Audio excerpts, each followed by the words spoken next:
Eu duvido vocês acertarem que carro é esse daqui, meus amigos. Só pelo motor Kwid.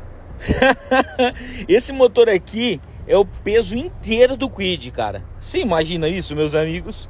Que carro, meus amigos, que carro, mano. Olha isso aqui, o que os caras faziam antigamente, hein? Puta que pariu, olha isso aqui, mano. Meu Deus, meus amigos, olha isso aqui. Pura lata, mano. Meu Deus do céu. Ó, que carro, meus amigos, que carro, Caravan.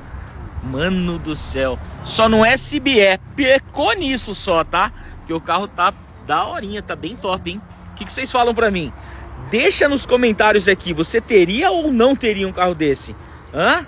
É um carro pra se incomodar? É, mas que é da hora, né? Meus amigos, que carro, meus amigos.